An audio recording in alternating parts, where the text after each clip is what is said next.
একটা মহিলা তার রমজানের রোজা কাজা হয়েছে। কি হয়েছে? রোজা কাজা হয়েছে। এখন শাওয়াল মাসে সে রোজাটা কাজারা আদায় করা লাগবে না? আদায় করবে। এখন অনেক মানুষের শাওয়ালে 6 রোজা রাখতেছে। মহিলার তো 6 রোজা না, হ্যাঁ তো বাংলা রোজাটি রাখা লাগবে। কতক্ষণ ঠিক কিনা? আল্লাহু আকবার। এই 6 রোজা যে হাজার হাজার মানুষ রাখতেছে, এই জন্য আল্লাহ তাআলা বলতেন, ও বান্দি তুই নিয়ত কর যে 6 রোজা রাখলাম, সবার সাথে তুই রোজাটা একসাথে রাখতে ফেলা। তুই রাখবে 6 রোজা, ওরাও তুই রাখবে তোর বাঙ্গা রোজা, আর হেরা রাখবে 6 রোজা। তোর বাঙ্গা রোজা সওয়াব দেম, 6 রোজা সওয়াব দেম। যেরকম সুবহানাল্লাহ, তুই তাদের সাথে একসাথে রাখছো এই জন্য।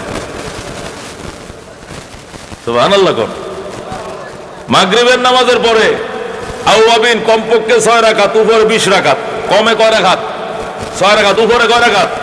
20 রাকাত। তো অনেক গৃহস্থের পড়ার সময় নাই, চার দোহানা যাইতে হইব, বাজার করতে হইব, গরু বাছুর টামাইতে হইব, অনেক কাম। সন্ধ্যার সময় অন্তত 6 রাকাত তো পড়বেন।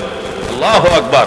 আপনি 2 রাকাত সুন্নত পড়ে বাকি আর 4 রাকাত সুন্নত আদায় হবে। আবার ওই না 2 রাকাতের কাম হয়ে যাবে, বাকি 4 রাকাত করলে আল্লাহ 6 রাকাত কবুল করে নেবে। যেরকম সুবহানাল্লাহ। শরীয়ত কঠিন না রে বাজান, শরীয়ত সহজ, কিন্তু বুঝতে হবে। কি করতে হবে? বুঝতে হবে।